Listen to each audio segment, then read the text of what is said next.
12h30 sur Réunion la Première, bonjour à vous. Voici l'essentiel de l'actualité ce midi. À la une, l'Agence régionale de santé qui nous rappelle qu'il est important de se faire vacciner contre la grippe. Le virus est toujours présent et entraîne des hospitalisations, des décès, nous rappelle l'ARS. Le Covid-19 continue lui aussi de circuler. Faut-il un test avant de prendre l'avion?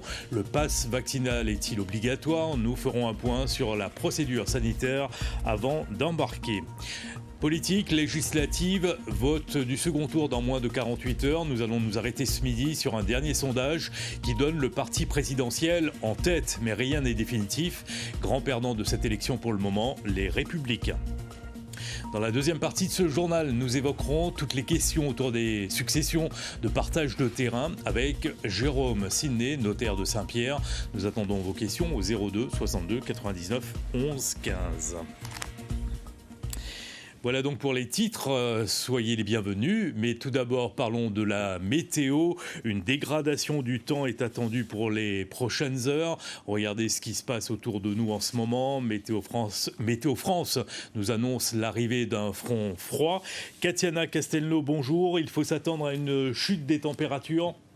Absolument, Pascal. Bonjour. Alors effectivement, déjà une dégradation du temps d'ici le début de soirée, mais pas liée au front froid puisque ça se passera à l'avant du front froid. On a un flux en basse couche de secteur nord-est et un flux en altitude de secteur ouest à sud-ouest. Donc tout ça, évidemment, ça fait une zone de conflit. Donc des averses pour cette nuit. Et en ce qui concerne la chute de température, ce sera plutôt demain avec l'arrivée du front froid et une dégradation qui commencera d'abord par le sud et de l'humidité sur l'ensemble des régions. Un vent qui va forcir également. Et sur les hauteurs, ce sera plutôt bien arrosé. Vous êtes prévenus. Bien arrosé pour quelle région, Katiana? Plus particulièrement pour le nord et l'est, surtout sur les hauteurs, puisque ça sera bâché dans le sud, mais avec des averses qui risquent d'être moindres, et c'est tant mieux. Et bien sûr, il y aura de la houle dans l'ouest et le sud. Merci Katiana pour ces premiers éléments. On vous retrouve à la fin du journal pour un bulletin météo complet. Vous l'avez compris, il fait froid, il pleut. Voilà un temps pour attraper la grippe. Ce n'est pas parce qu'on ne parle plus d'elle qu'elle a disparu, d'où le conseil de l'Agence régionale de santé. Vaccinez-vous. Michel Bertil, Alexandra Pêche. C'est le Pfizer. Un nouveau rendez-vous Covid pour une troisième et dernière dose. La patiente souhaite compléter son schéma vaccinal. Le pharmacien pourra aussi lui proposer une injection de Vaxigrippe. La covaccination est possible. La Haute Autorité de Santé encourage les plus fragiles à doublement se protéger dans le contexte épidémique actuel. C'est la grande nouveauté de cette année. C'est-à-dire que l'année dernière, pour observer les effets secondaires, on devait séparer le vaccin du Covid du vaccin de la grippe. Alors que cette année, on peut le faire en même temps. La recommandation d'ailleurs, c'est de le faire en même temps. Comme on connaît bien les effets secondaires maintenant et qu'on a un recul suffisant avec le Vaxigrippe et avec le vaccin du Pfizer, il est tout à fait possible de faire en effet en même temps. La campagne de lutte contre la grippe a commencé depuis le mois d'avril dernier. Chaque année, la composition du vaccin varie en fonction des souches qui circulent dans le monde. Victoria, Darwin, Austria et Phuket. D'abord, c'est une souche donc hémisphère sud qui est fabriquée spécialement pour l'Australie et la Réunion et qui protège en fait la circulation du virus de la grippe pour éviter aussi que le virus aille dans l'hémisphère nord. Donc en se vaccinant dans l'été austral, on protège aussi la France hexagonale. Comme pour le Covid-19, la vaccination est proposée en priorité aux personnes âgées, à celles qui souffrent de comorbidités, aux affections longue durée comme aux insuffisants pulmonaires. Le virus, lui, va circuler dans l'île jusqu'au mois de septembre prochain. Plus de 186 000 personnes ont été invitées à recevoir leur dose de vaccin. Voilà, virus de la grippe, virus du Covid-19, toujours présent. Et d'ailleurs, la question que vous vous posez aujourd'hui, si vous comptez prendre l'avion pour les vacances, quelles sont les formalités sanitaires demandées? Test PCR obligatoire ou pas? Passe vaccinal obligatoire ou pas? Nos journalistes Géraldine Blanda et Daniel Fontaine nous éclairent sur ce point. Quitter la Réunion avec seulement son passeport et son billet relève du passé. Ces deux documents ne suffisent plus pour prendre l'avion. Même si le motif impérieux est levé, le pass vaccinal est toujours obligatoire pour se rendre sur le territoire français. Entre la Réunion, la métropole et Mayotte, cela surprend les voyageurs. Avec la levée des restrictions, du coup, non, on s'était pas forcément renseigné sur le coup et c'est en arrivant à l'aéroport qu'on s'est dit mince, faudrait peut-être quand même checker. Et on a eu de la chance parce que le vaccin était suffisant. Il fallait pas de test en plus. Quand j'étais à l'aéroport, il y avait une jeune fille qui n'était pas au courant et on lui avait dit que c'était pas la peine de faire. Et arrivé au moment de l'enregistrement des bagages, on lui a dit qu'il faut le pass. Car certaines compagnies qui desservent l'île ne précisent pas que le pass vaccinal est toujours obligatoire pour et vers la Réunion lors de l'achat du billet. D'autres le rappellent comme French Bee. On a construit une page sur notre site internet qu'on met à jour le plus rapidement possible dès qu'on a les documents officiels des autorités. Donc on invite les passagers à régulièrement, avant leur voyage, bien se préparer, consulter la page. Mais également, on leur envoie des communications par email si nous avons des coordonnées email dans leur dossier de réservation pour qu'ils consultent la page au moment de préparer leur voyage. Si vous n'avez pas votre passe vaccinal, vous pouvez voyager avec un certificat de rétablissement du Covid ou un test PCR ou antigénique négatif. Test désormais impossible à réaliser à l'aéroport. L'ARS a désinstallé la plateforme de dépistage. Donc s'il vous faut un test, prévoyez bien en avance de le faire. Cela évitera que vos bagages partent sans vous en voyage. Eh bien, lui ne pourra pas voyager pour venir chez nous au mois de septembre prochain pour les Francopholies. Christophe Mahé avec nous, Jérôme Galabert, bonjour. Vous êtes l'organisateur de ces Francopholies. On peut parler de déception. Qu'est-ce qui se passe pour Christophe Mahé ? Bonjour Pascal Souprayen. Ce qui se passe, c'est très simple, c'est les derniers stigmates de la crise Covid, à savoir que avec la fermeture intégrale des salles sur 3 semaines en janvier, toutes les dates des artistes ont été décalées. La plupart ont dû se basculer sur des plans B, et donc avec des impacts qui se succèdent tout au long de l'année. Nous, on aura limité la casse puisque seul Christophe Mahé ne pourra pas se rendre cette fois-ci, puisque du coup, ça a changé ses dates d'enregistrement. Il sera à l'étranger au moment des dates du festival pour préparer son prochain album. Et voilà, donc c'est partie remise. On n'avait pas mis en place encore la billetterie puisqu'elle démarrera mardi prochain à 11h pour le 21 juin, symboliquement. Et donc, voilà, c'est maintenant l'occasion de dévoiler le reste de la programmation. Et de toute façon, je pense que le public réunionnais s'y retrouvera puisqu'on a une très, très belle programmation qui s'annonce et qui est confirmée pour fin septembre, début octobre. Une belle programmation, Jérôme Galabert, avec quels artistes ? Nous aurons le vendredi soir Iseult, Pomme, Horus, Abdelmaïk, Shakib Rafram, entre autres. Le samedi, nous aurons Attic, Giorgio, Grensemé, Charles, Saudage, entre autres aussi. Et puis nous finirons le dimanche soir avec les Négresses Vertes, Davy Sicard, Laura Cahen, Michael Pouvin, Zia, Gauvin Serre. Enfin voilà. Donc ça c'est pour les 3 soirs qui seront sur le site payant de la Saline-les-Bains. Oui. Donc avec une programmation très éclectique, très diversifiée. Voilà. Et ça va se passer au mois de septembre prochain. Et bien sûr, Réunion la Première est partenaire de cette manifestation. Merci beaucoup, Jérôme Galabert, pour ces précisions. Merci. Et puis nous les dans notre quartier, Pascal Souprayen. Et nous sera là, pas de problème. Réunion Première sera aux côtés des Francopholies. Merci Jérôme Galabert. Dans l'actualité, le travail dominical et de nombreuses questions autour des commerces alimentaires. Vont-ils pouvoir rester ouverts après midi ? Quelle compensation pour les salariés concernés ? Le travail sera-t-il autorisé le lundi matin pour remplir les réunions ? Eh bien, toutes ces interrogations seront évoquées à partir du 1er juillet lors de négociations entre patrons et syndicats de salariés. La date a été arrêté ce midi, 1er juillet donc, début des négociations. Georges Carreau, bonjour, vous êtes de la CGT Art Commerce. 1er juillet, ça ne fait pas un peu trop tard pour vous ? Bonjour. Non, ça ne fait pas un peu trop tard pour nous parce qu'à un moment donné ou à un autre, il fallait mettre en place un calendrier. On l'a fait ce matin. Donc les choses vont se dérouler normalement. On va continuer nos échanges en espérant d'arriver à quelque chose de concret d'ici quelques mois. En attendant ces négociations, votre positionnement sur le travail dominical au niveau de la CGTR ? Alors notre positionnement, on va dire de la CGTR en elle-même, alors il faut savoir que nous on est contre le travail dominical, ça c'est une chose. Après comme je le dis toujours, ici nous avons la spécificité des accords de 1966 qu'il faut prendre en compte et c'est justement un toilettage de ces accords 66 qu'on va essayer de faire. On va essayer de bouger quelques lignes ici et là et on verra bien à travers nos échanges sur quoi nous débouchons. Donc voilà, à suivre à partir du 1er juillet prochain, des négociations sur le travail dominical.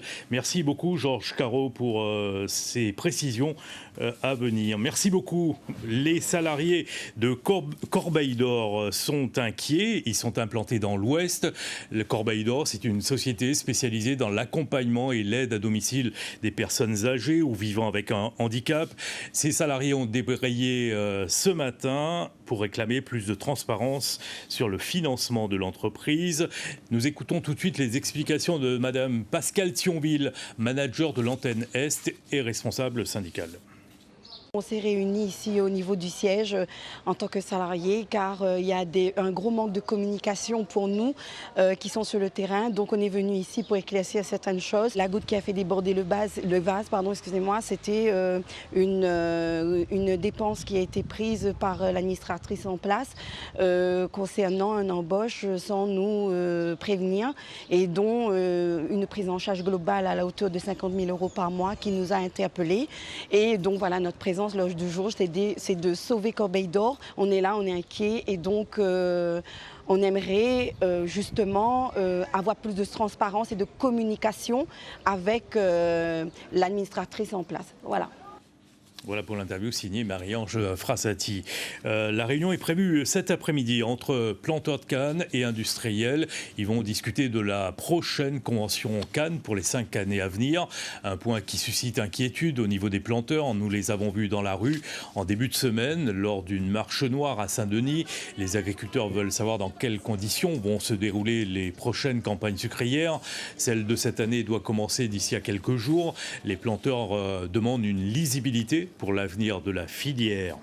Les planteurs de canne et les dernières innovations en matière de lutte contre les mauvaises herbes dans leurs champs. Le désherbage joue un rôle capital. Pour s'en débarrasser, il faut maîtriser l'herbicide chimique. À l'étang salé, le reportage d'Olivier Murat, de Loïs Mussard. Les mauvaises herbes ont un impact négatif sur le rendement d'un champ de canne. C'est jusqu'à 30% de perte en productivité pour le planteur. Le désherbage joue donc un rôle capital pour les agriculteurs. Une des méthodes pour se débarrasser de ces espèces nuisibles est l'utilisation d'herbicides chimiques. Encore faut-il connaître les bonnes pratiques. Le surdosage, c'est un gaspillage d'argent, notamment pour le planteur. C'est aussi un risque de pollution pour l'environnement. Parce que lorsqu'un produit a été déterminé efficace à un dosage donné, ce n'est pas nécessaire de mettre davantage. On met la bonne quantité et on protège l'environnement. Ces ateliers menés par ces professionnels servent de piqûre de rappel. Ces planteurs de canne sont de plus en plus sensibles à la préservation de l'environnement, mais aussi à leur propre protection. Moi, ce que je vois, c'est que les agriculteurs, au niveau sécurité pour la santé, ils commencent à bien prendre ça en compte. Je vois plus de masques, plus de gants, plus de bottes quand ils appliquent les produits. Oui, je vois de plus en plus. L'autre méthode de désherbage est manuelle ou mécanique. Côté mécanique, les constructeurs ont mis au point des machines spécialement conçues et adaptées. Comme ce mini-tracteur dernier cri, un vrai petit bijou pour arracher les mauvaises herbes. Ce serait peut-être une très bonne solution pour les agriculteurs, mais le plus gros problème, c'est son coût. 35 000 €? 35 000 €, c'est pas à la portée de tous les petits agriculteurs, surtout comme moi. Comment vous faites, vous? Nous, on désherbe manuellement, un petit peu de désherbage, comme tout le monde, surtout à la débroussailleuse. Et du coup, ce tracteur, son coût, ça pourrait être une solution aussi face au manque de main-d'œuvre? Pour certains agriculteurs, oui, mais pas pour nous. Nous, on ne pourra pas arriver au stade de cette machine-là. On ne pourra pas l'acheter. Des outils intéressants, mais ces solutions s'avèrent coûteuses. En cette période d'incertitude autour des négociations de la future convention canne, de tels investissements ne pourront être envisagés, selon certains planteurs, qu'une fois le ciel dégagé au-dessus de la filière. Un coup d'œil maintenant sur la presse écrite du jour. La somme record, plus de 50 millions d'euros décrochés par un Réunionnais, titre le GIR. Gain d'argent à Saint-Pierre, mais grosse perte financière du côté de Saint-Leu, où des acheteurs ont dépensé des dizaines de milliers d'euros pour une villa. Le promoteur a fait faillite. La banque refuse de prendre en charge la fin des travaux. Le rêve se transforme en cauchemar. À la une du quotidien, plusieurs dossiers d'escroquerie devant le tribunal correctionnel avec plusieurs affaires, notamment celle de Max qui a séduit une de ses victimes sur un site de rencontre avant de lui voler de l'argent via un faux contrat de travail. Et il est question également de politique des législatives avec avantage à gauche. Vos deux journaux évoquent la fin de mission pour les policiers parisiens venus dans l'île pour enquêter sur les emplois présumés fictifs au conseil régional sous la mandature de Didier Robert. 28 personnes ont été entendues ces derniers jours, des anciens collaborateurs ou responsables administratifs de l'ancienne majorité. Des soupçons de complaisance pèsent en effet sur ces postes, octroyés par le président de l'époque au sein d'un cabinet jugé pléthorique par la Chambre régionale des comptes. Le préjudice est estimé pour la collectivité à près de 7 millions d'euros. Les policiers vont désormais exploiter les dizaines d'heures d'interrogatoire pour caractériser l'infraction. La politique, les législatives, deuxième tour ce dimanche. Un sondage qui place le parti présidentiel en tête. Mais cette situation peut encore évoluer, nous explique Muriel Rousselin. Une projection qui risque de faire trembler l'équipe d'Emmanuel Macron. Obtenir la majorité absolue à l'Assemblée nationale reste incertain. Selon un dernier sondage, les candidats ensemble remporteraient entre 265 et 305 sièges dans le meilleur des cas. Pour réussir à passer certaines réformes comme celle des retraites, le camp présidentiel doit obtenir la majorité absolue à l'Assemblée nationale, fixée à 289 sièges. Tout pourrait donc se jouer sur le fil, car la NUP peut espérer compter de 140 à 180 députés. Les candidats de la droite républicaine totaliseraient entre 60 et 80 sièges. Le Rassemblement national de son côté pourrait constituer un groupe de 20 à 50 députés. À la question, selon vous, serait-il préférable qu'Emmanuel Macron obtienne une majorité à l'Assemblée nationale ? 53% des personnes interrogées souhaitent que le président puisse appliquer sa politique. A contrario, 46% veulent voir le pouvoir législatif aux mains de la nouvelle union de la gauche et Jean-Luc Mélenchon, Premier ministre. Une projection qui reste toutefois suspendue au taux de participation. Selon le sondage, ils sont 47% à assurer aller voter pour le second tour des élections législatives. Et dans cette élection, parlons du parti Les Républicains qui va perdre ce dimanche son statut de premier groupe d'opposition à l'Assemblée nationale. Reportage. Ce pourrait être une défaite historique pour les Républicains. Le parti enchaîne les revers électoraux et le scrutin de dimanche pourrait bien confirmer cette tendance. Les Républicains espèrent malgré tout pouvoir peser dans les débats, mais certains craignent de voir, comme en 2017, des élus partir après les élections et rejoindre la majorité. Si M. Macron n'a pas la majorité absolue, il ne faudra pas tenter les débauchages.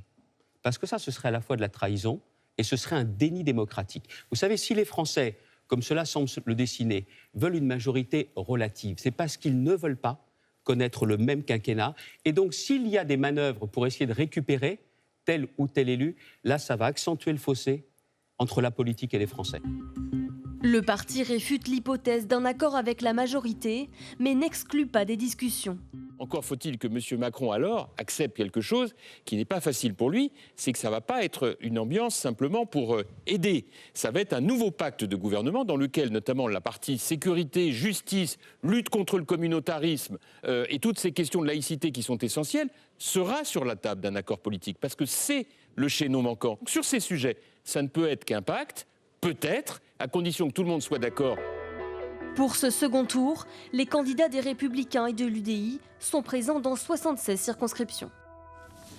Poursuivons ce journal avec une forte émotion à Mayotte et forte inquiétude également. Il est question d'un violeur en série qui sévirait dans le pays. 2 fillettes ont été victimes du prédateur ces derniers jours. Reportage Hachim Saïd Hachim, Fahar Housseni. Quand on était rentré dormir, on a fermé le portail à clé. En réveillant, on a trouvé le portail ouvert. Cette nuit-là, l'alerte est donnée par la voisine de même palier. Elle découvre les portes grandes ouvertes. Les téléphones ont disparu dans les chambres. C'est à ce moment-là que la mère constate la disparition de sa fille de 9 ans. Je regardais sous le lit. Au cas où il est tombé sous le lit, je n'ai pas vu ma fille. J'ai crié. J'ai réveillé mes voisines. On est sorti pour chercher ma fille. Et en ce moment, on a vu la fille qui rentre à la maison, seule.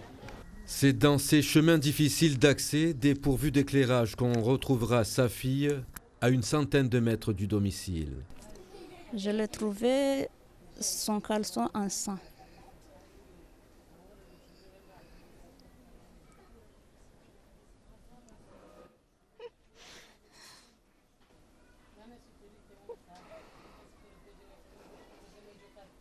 Comment va-t-elle aujourd'hui? Elle va mieux. Elle va mieux. Quelques minutes auparavant, le violeur aurait abusé de la fillette dans ce cimetière à 300 mètres du foyer familial. Il a préparé le lieu du crime soigneusement avant de passer à l'acte. L'enfant ne pouvait pas crier, sa bouche était muselée, son visage masqué. Elle a senti que c'était une personne de forte corpulence. C'est comme ça qu'elle nous l'a décrit. Elle a bien précisé une seule personne et pas 2 ni 3. Les habitants voient l'œuvre d'un psychopathe violeur du jamais vu dans ce quartier. On a connu des actes inhumains, mais jamais de ce niveau-là. C'est à se demander comment font-ils pour rentrer chez nous et enlever nos enfants. Il n'y aurait pas que ces 2 viols sur enfants, témoignent certains habitants du quartier. Plusieurs sont gardés sous silence. Dans cette affaire, une plainte est déposée. L'enquête est en cours. Nous l'avons appris ce matin, le décès d'Alain Choby, l'un des membres des Jokari, groupe musical des années 60-70 chez nous. C'est une page de l'histoire de la musique réunionnaise qui se tourne. Après Henri Mingard, André Legras, décédé il y a 3 ans. C'est aujourd'hui Alain Choby, le dernier membre fondateur des Jokari, qui s'est éteint. Il avait 79 ans. Le dimanche, le ménage, ça va bégayer. Et dès 6 heures, c'est le point réveil. L'hiver, c'est la ville les plus fréquentée. Là-bas, chez le lot, tout le monde y danse. C'est partout dans l'ambiance. Quelle de la Réunion. Nous allons rester dans le passé avec une photographie du tourisme à La Réunion en 1983, il y a 39 ans. Nous avons retrouvé cette séquence dans nos archives. C'est la rubrique Dans le rétro. Regardez.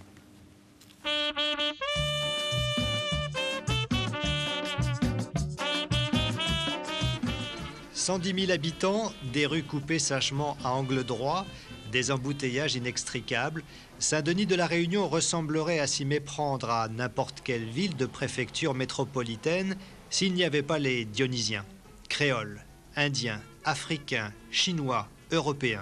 Tout ce petit monde, au coude à coude, constitue l'un des plus extraordinaires mélanges de races existant sur Terre. L'arche de Noé de l'humanité est ici, a écrit le poète. Il ne se trompait pas. Une communauté multiraciale qui est d'ailleurs, à l'image de l'île tout entière, bourrée de contrastes. C'est une île où vous allez à l'aventure, mais l'aventure des découvertes. Depuis quelques années, les cirques se sont ouverts au tourisme. Ainsi, dans celui de Salazie, qui est un peu plus au nord de l'île, des hôteliers ont relevé le défi. Comme en métropole, les hôtels sont souvent tenus en famille. Ici, à Helbourg, la mère est au fourneau, le fils, lui, est derrière le comptoir. C'est-à-dire qu'on a une clientèle avec un afflux très important les week-ends. Et donc ces week-ends, les afflux, ce sont des résidents de l'île de la Réunion, hein, ce soit des métropolitains qui vivent ici, ou même des Réunionnais qui commencent déjà bien à sortir maintenant sur l'île. Et donc ça, c'est une partie de la clientèle. Au niveau de la proportion avec les touristes, la clientèle locale est beaucoup plus importante que la clientèle qui vient de l'extérieur. Hein. Outre les hôtels, on trouve aussi des campings, des gîtes de montagne et même des tables d'hôtes.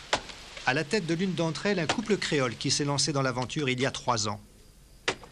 Alors vous leur faites quoi comme plat? C'est souvent plutôt un peu de choses, un peu des animaux que nous soignons ici nous-mêmes, comme lapin, canard, n'importe quoi comme ça. Des plats créoles uniquement? Oui, créoles, oui. Vous savez cuisiner autrement? Pas bien. Enfin, pour moi, cuisiner autrement, il faut me regarder sur une recette. Et sans quoi, m'y faire ma façon. Avec ses 30 hôtels et son millier de chambres, le tourisme à La Réunion fait vivre au total 2000 personnes. Toutefois, l'industrie hôtelière ne tourne pas ici à plein régime, loin s'en faut. La Réunion a un handicap de taille, c'est son éloignement des grands pays industriels. D'autant plus qu'il y a un marché local à prendre depuis l'effondrement du tourisme aux Seychelles, un voisin de l'océan Indien qui a perdu des milliers de visiteurs en l'espace de quelques années. C'est une carte supplémentaire à abattre pour La Réunion qui mérite bien, ne serait-ce que pour ses couchers de soleil. Son surnom dit la grand spectacle.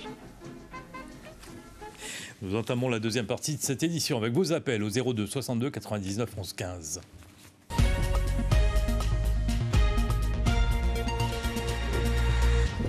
Ce midi, c'est maître Jérôme Sidney qui nous accompagne, notaire de Saint-Pierre. Bonjour maître. Bonjour. Merci d'être avec nous pour conseiller nos téléspectateurs qui ont beaucoup de questions à vous poser. Nous avons la question par exemple de Philippe.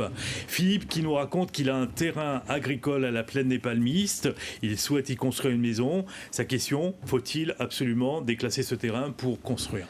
Alors, il faut savoir qu'un terrain situé dans une zone agricole, par définition, est inconstructible. C'est-à-dire qu'il ne peut pas recevoir de construction puisque la zone agricole est une zone protégée.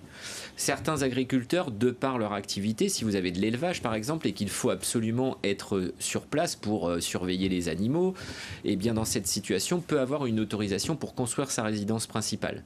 De la même manière, dans le cadre de leur activité professionnelle, un agriculteur qui va vouloir diversifier son activité et faire un peu de location de gîtes pour recevoir des gens à la ferme peut, dans certaines situations, avoir une autorisation de bâtir sur le terrain agricole. Mais par définition, pour le commun des mortels, si vous n'êtes pas agriculteur, que vous achetez un terrain agricole, vous ne pourrez construire sur ce terrain qu'effectivement si ce terrain est déclassé. Et le déclassement est une procédure, comme tout le monde le sait, qui est longue et difficile. Autre question, celle de Nathalie.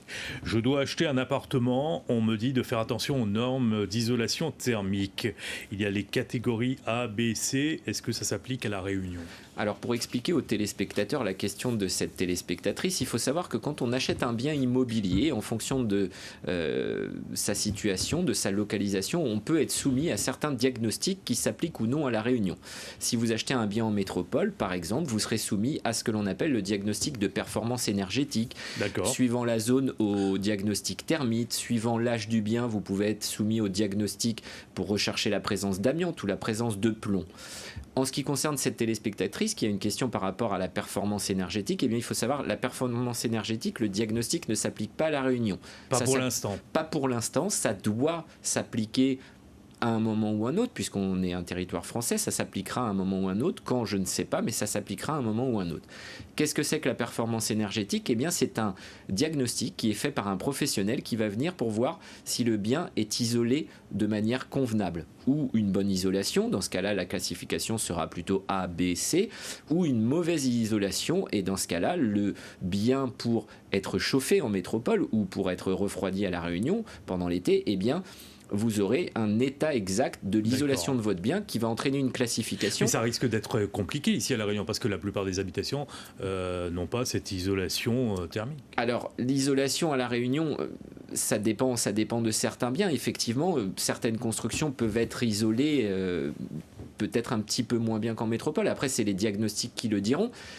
Cette performance va permettre de savoir en fait si le logement va être énergivore, c'est-à-dire est-ce que le logement va consommer beaucoup d'énergie. Toujours dans cette idée de lutte contre le réchauffement climatique, cette classification a une conséquence très très importante, puisqu'il faut savoir que les logements les moins bien isolés dès cette année 2022, quand ils sont donnés en location, on ne peut pas augmenter le loyer librement pour ces logements très mal isolés, catégorie F et G, je crois, de mémoire. Il faut savoir qu'à partir de 2025, il y aura carrément une interdiction de louer les logements, ces appartements, les logements tant que les travaux, alors bien évidemment, c'est tant que les travaux d'isolation n'ont pas été refaits. À partir du moment où vous achetez un bien avec une mauvaise isolation, donc qui aujourd'hui va subir une décote, donc va probablement être vendu moins cher, vous faites vos travaux d'isolation, vous refaites le diagnostic, bien évidemment, la classification va changer et vous pourrez louer ce bien. Pascal est avec nous ce midi. Bonjour. Bonjour. Bonjour monsieur, vous nous appelez de Saint-Benoît. Oui, c'est ça. Soyez le bienvenu. Votre question. Alors voilà, ma question. Aujourd'hui, ma femme et moi, on est mariés. On dispose d'un bien en commun. Oui. Et notamment, chacune des parties, c'est-à-dire ma femme dispose d'un bien de fonds avec 2 immeubles sur le bien de fonds. D'accord. Et moi aussi, je dispose d'un bien de fonds avec 2 immeubles. Ok. Le bien de fonds. Et j'ai 3 enfants. D'accord. Et je me pose la question aujourd'hui, à quel âge il est conseillé de commencer à procéder à la donation. Alors, déjà, qu'est-ce que c'est qu'une donation? Quand on souhaite transmettre les biens à ses enfants, de son vivant, on peut s'organiser et donner son bien, par exemple en gardant la jouissance, en gardant l'usufruit, c'est-à-dire en gardant les revenus ou la possibilité d'habiter le bien. En fait, chaque cas est vraiment particulier, il n'y a pas d'âge. Il n'y a pas d'âge, bien que plus on transmet tôt ses biens, moins le coût est important, plus on s'organise de bonne heure, moins on va payer cher, puisqu'on va pouvoir bénéficier d'abattements. Il faut savoir que les parents, chaque parent, le papa comme la maman, peut donner à chacun des enfants, à l'heure actuelle, une somme de 100 000 € tous les 15 ans. Donc plus on donne tôt, plus on va reconstituer cet abattement au bout des 15 ans. Si on donne à 40 ans, on aura un premier abattement à 40 ans, un second abattement à 55 ans, et puis un troisième abattement à 70 ans, et ça permet de diminuer le coût de la transmission. Savoir quand est-ce que le bon âge est venu, c'est plutôt en fonction de l'importance du patrimoine. Des gens qui vont avoir une seule maison, par exemple, moi j'ai tout le temps tendance à conseiller de ne pas transmettre trop tôt, puisqu'une fois qu'on a donné le bien à ses enfants, on est tributaire de la décision de ses enfants. J'ai une maison, je la donne à mes enfants, même si je garde l'usufruit, les enfants ne pourront pas vendre le bien, mais si moi je décide de vouloir vendre mon bien et qu'entre-temps je me suis fâché avec mes enfants, je ne pourrai pas vendre le bien, puisque j'ai donné la nue propriété du bien et je ne suis propriétaire que de l'usufruit, et pour vendre il faut l'accord des deux. Donc en fait, il n'y a pas d'âge, il faut vous déplacer chez votre notaire, vous allez avec vos actes de propriété et le notaire va être à même de regarder un petit peu. Peut-être que si vous avez chacun 2 maisons et chacun 2 enfants, peut-être que dans un premier temps, vous pouvez commencer par donner une maison, toujours en gardant la jouissance. Quand vous donnez le bien, l'intérêt, c'est aussi de prévoir la réversion de l'usufruit sur la tête de son conjoint, c'est-à-dire que si le père est propriétaire d'un bien de fonds qu'il a reçu lui-même de ses parents, à son décès, si rien n'est prévu, l'usufruit disparaîtra et ira aux enfants, mais on peut prévoir dans l'acte que l'usufruit bascule sur la tête de son épouse. Quand c'est des biens de fonds, on essaye de faire comme ça. Donc vous conseillez d'aller voir le notaire. Exactement. Merci Pascal pour votre intervention. Nicole, bonjour madame. Oui, bonjour. Oui, bonjour. Votre question pour maître Sidney. Alors, voilà, on a mon papa qui est décédé. D'accord. Et il a un petit terrain dans la forêt, dans la commune de Saint-Paul. D'accord. Alors, on ne trouve pas l'acte. D'accord. Et qu'est-ce qu'on doit faire puisque la SAFER veut acheter le terrain?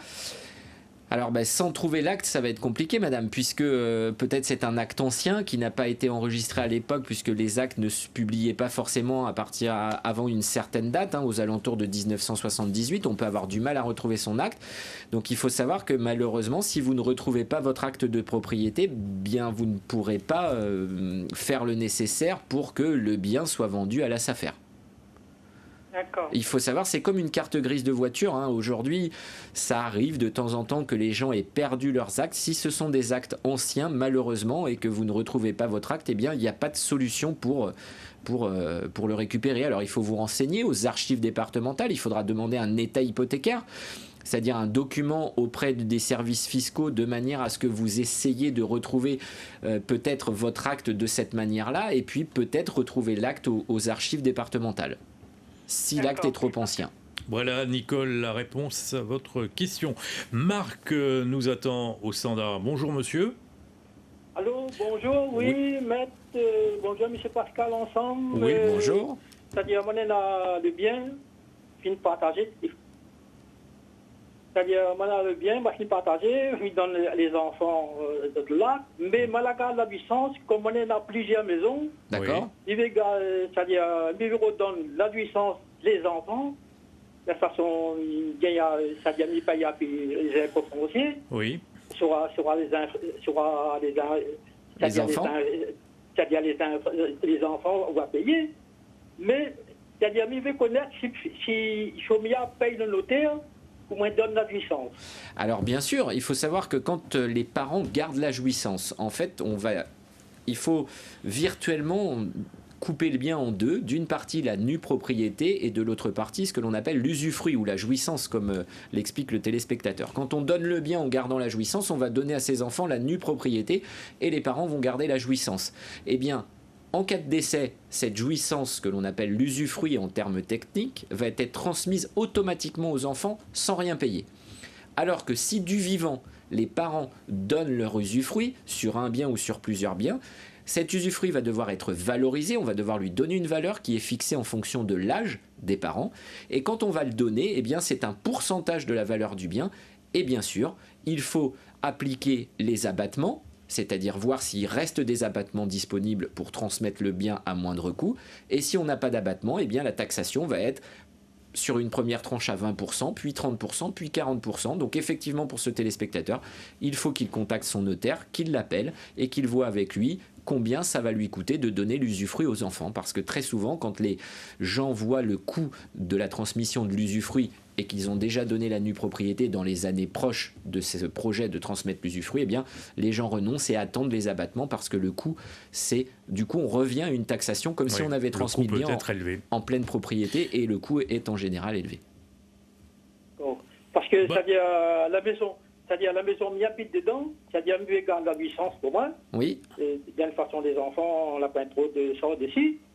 Comme on l'a fini de partager tout, oui, d'accord. Oui. Eh bien, donc... la licence, oui, nous l'a compris. Donc si vous donnez la jouissance, ça va vous coûter des sous. Il faut aller chez le notaire pour que le notaire calcule les frais qui vous coûteront pour transmettre la jouissance à vos enfants sur certains de vos biens. Voilà la réponse, Marc. Rosemée maintenant. Rosemée nous attend au standard. Bonjour madame. Oui, bonjour. Oui. Oui, voilà. Donc je suis propriétaire en nue propriété d'un bien immobilier qui fait office de ma résidence principale. D'accord. J'ai une fille et une petite fille. D'accord. Donc, si malheur nous arrive toutes les trois, ma petite fille est mineure, si malheur nous arrive toutes les trois, je voudrais savoir si un testament suffirait pour que le bien reste dans la famille. Dans la famille, en fait. Alors, normalement, vous avez dans votre acte de donation, quand les parents donnent le bien, justement, pour éviter que le bien sorte de la famille, et quand on décède sans héritier ou quand tout le monde est décédé, eh bien, on peut avoir dans son acte de donation ce que l'on appelle un droit de retour. Donc avant, alors vous pouvez tout à fait faire un testament de manière à transmettre le bien à quelqu'un si vous arrive quelque chose à vous, s'il arrive quelque chose à votre fille et s'il arrive quelque chose à votre petite fille. Mais il faut savoir qu'il y a quand même dans l'acte de donation une clause qui permet au bien de revenir dans la famille d'origine. Donc la nue propriété du bien devrait être transmise revenir dans la famille d'origine. Mais vous pouvez tout à fait faire un testament. Si tout le monde décède, eh bien le bien ira à quelqu'un que vous avez choisi. Alors attention, renseignez-vous bien avec votre notaire puisque la taxation sur la transmission est fonction du lien de famille entre la personne qui donne et la personne qui reçoit. C'est-à-dire que si vous donnez le bien à votre enfant, vous avez un abattement de 100 000 euros. Au-delà, la taxation va être progressive, à 20% au-delà de 100 000 euros, puis 30, puis 40 en fonction de tranches qui sont déterminées par le fisc. Mais si par exemple vous donnez le bien à un étranger ou si vous donnez le bien à votre frère ou à votre neveu ou votre nièce, eh bien la taxation, on a des abattements minimes et une taxation à 45, 55, 60% qui arrive très vite et qui fait que le coût est très élevé pour la personne qui reçoit. Voilà la réponse, Rose. Mais bonne journée à vous, madame. Parler de testament, une question de Serge par Internet. Un mail peut servir à un testament ou pas? Alors non, il faut savoir que le testament est soit authentique, les principaux testaments. Donc il faut une lettre avec... authentique, c'est-à-dire reçu par un notaire en présence de 2 témoins ou alors reçu par 2 notaires sans témoins. D'accord. Ou le testament est ce qu'on appelle holographe. Mais holographe, ça impose aujourd'hui de le faire avec un stylo sur une feuille de papier, avec des formules très particulières qui sont à disposition des gens sur demande auprès des notaires qui envoient régulièrement des modèles de testament. Et on appelle ça un testament holographe. Donc le testament par mail ne pourra être retenu. Vous comprendrez bien que le testament par mail, n'importe qui peut pirater une boîte mail et faire un mail qui n'est pas forcément représentatif du souhait de la personne qui est décédée. Julien, bonjour monsieur. Bonjour. Merci d'avoir patienté. Votre question, monsieur? Oui, bonjour Pascal, bonjour Maître. Bonjour. D'abord, courage à Maître de sacrifier son temps pour répondre, bien sûr, à tous les téléspectateurs. Moi-même, je suis peut-être un peu à l'opposé. Et voilà, je dis courage. Maître, je voudrais poser une question. J'ai un appartement. Oui. Je ne retrouve plus l'acte de vente. Oui. Et je voudrais vendre cet appartement. Alors, votre appartement est où? À Saint-Denis. Vous devriez normalement, si c'est un appartement, vous l'avez acheté en quelle année? Oh, il y a plus de 20 ans. Normalement, pour un appartement, vous devriez, si ça fait 20 ans, c'était dans les années 2000, vous devriez retrouver sans problème. Vous vous rendez au service de la publicité foncière à Champfleury, à Saint-Denis, et vous demandez un état hypothécaire. C'est un document qui va vous permettre, avec votre identité et la désignation de votre bien, de retrouver l'histoire, la vie juridique du bien et d'avoir les références de votre acte et ensuite de retrouver votre acte de propriété, soit en le demandant au notaire qui avait fait l'acte à l'époque, soit en le demandant au service de la publicité foncière qui seront à même de vous en donner une copie. Est-ce que je peux demander à mon nouveau notaire, parce que bien sûr, ça fait un moment, oui, sans problème, n'importe quel notaire peut demander un état hypothécaire. Alors ça a un coût, il faudra le payer au notaire, sûr. Ça a un coût aux alentours de 12 € par élément. Donc si vous avez votre nom, c'est 12 €, les références de l'appartement, ça va être 12 € et les références du parking, ça va être 12 €. Tout ça c'est additionné, ça vous fait en gros moins d'une cinquantaine d'euros pour demander ça. C'est une facturation par l'État, hein, c'est pas le notaire qui perçoit cette somme-là. Et c'est un coût, c'est le coût de la demande auprès des services fiscaux. Voilà donc Julien, la réponse à votre question. Michel, bonjour. Oui, bonjour. Oui. Bonjour messieurs. Bonjour. Bonjour monsieur. Votre question. J'ai une question à poser au notaire. Oui. C'est ma mère est décédée il n'y a pas longtemps. D'accord. Et nous étions 4 enfants. Ok. C'est-à-dire j'avais 3 sœurs et moi. Oui. Et j'ai une sœur qui est décédée entre-temps. D'accord. Il y a 3 ans. Elle est décédée avec ou sans enfant, monsieur? La question maintenant, est-ce que son mari et sa fille vont percevoir quelque chose sur la maison? Alors bien sûr, oui. Quand on décède, eh bien, on a des héritiers. Donc effectivement, son mari et sa fille peuvent être héritiers de la part de succession de la personne décédée, bien sûr. La fille, c'est certain. Le mari, ça dépend. Peut-être votre sœur avait pris des dispositions dans un sens ou dans un autre. Donc le mari, ça dépend. Mais la fille, oui. La fille, par le mécanisme de la représentation, quand on décède et qu'on a des enfants, eh bien nos enfants prennent notre place dans la succession, dans les droits qu'on peut avoir sur des successions. Bonne journée à vous, Michel. Marie-Lise nous attend au standard. Bonjour, madame. Oui, bonjour, monsieur. Oui. C'est pour savoir, parce que ma mère, elle est encore vivante, et elle a un terrain, et papa n'a pas donné elle l'acte. Donc comment ça se passe pour les 9 enfants au pays? Jamais décède dans son pays. Alors votre papa est décédé, madame? Votre papa est décédé, lui? Pardon? Oui, il n'est pas décédé il y a longtemps. Eh bien, elle n'a pas eu le l'acte. Donc qu'est-ce qu'on peut faire, nous? Alors il faudrait déjà demander, comme le téléspectateur précédent, vous rendre chez un notaire, demander à l'administration fiscale un état hypothécaire de manière à avoir l'histoire juridique de votre bien, pouvoir retrouver l'acte par lequel votre papa est devenu propriétaire. Ensuite, il faudra faire les documents liés à la succession de votre papa, même s'il est décédé depuis un moment, puisque d'un point de vue légal, vous devez organiser administrativement organiser la transmission du bien de votre papa décédé à son épouse et aux enfants. Et à partir de ce moment-là, tout sera carré. Donc il faut aller aux impôts, c'est ça, aux finances. Il faut aller chez un notaire pour demander au notaire de demander à l'administration fiscale, ou alors de se rendre directement au service. Elle peut y aller au service de la publicité foncière à Champfleury.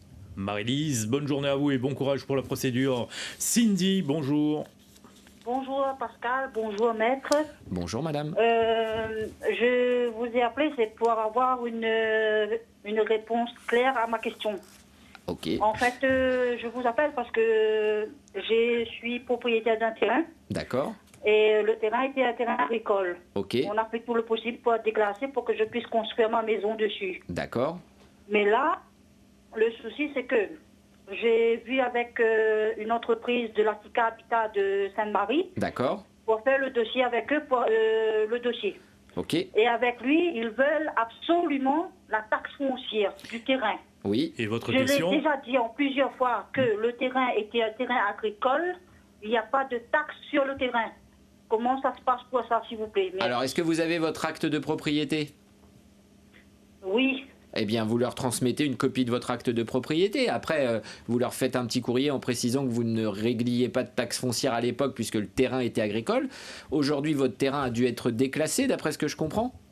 Oui, le terrain est déclassé. J'attends tous les documents justement avec le service urbanisme pour que je puisse lancer le dossier pour construire. Mais lui, le monsieur de la SICA Habitat, il n'arrête pas de me demander la taxe foncière qui n'existe pas sur le terrain en fin de compte. Eh bien voilà, donc vous lui transmettez juste la copie de votre acte de propriété en lui disant que vous n'avez jamais payé de taxe foncière puisque le terrain était situé en zone agricole. Je ne comprends pas. Voilà, il me dit que ça n'existe pas, que le terrain n'a pas de taxe foncière. Il me dit Eh que bien, si je allez, passe ce document dans absolument, je ne peux pas lancer le dossier. Madame, dans cette situation, vous vous rendez aux impôts et vous demandez aux impôts qu'ils vous fassent un petit mot en vous expliquant que sur ce terrain, il n'y avait pas lieu de payer de la taxe foncière parce qu'il était en zone agricole. Voilà la réponse, Cindy, à votre question. Donc, madame doit se rendre aux impôts. Merci beaucoup, mais je vous en prie, merci à vous. Vos précieux conseils. Et merci d'être venu de Saint-Pierre pour cette rubrique. Vos photos météo du jour maintenant. Soleil sur Sainte-Suzanne, nous dit Karine de Castel. C'était ce matin. Profitez-en parce que cela ne va pas durer selon Météo France. Effectivement, parce que la région Ouest pourrait être abondamment arrosée dans les prochaines heures. Le Sud devrait être épargné par le mauvais temps. Ciel bleu sur place. Regardez la photo signée Sonia Menet. Temps très ensoleillé à la rivière Saint-Louis, nous dit Monique Cadet. Voilà. Quel temps pour cet après-midi et pour ce soir. Katiana Castelnau vous attend juste après ce journal pour un bulletin météo complet. Ce soir, 19h, Christelle Floricourt. Bon week-end à vous. Merci. L'information continue sur notre site internet lapremière.re.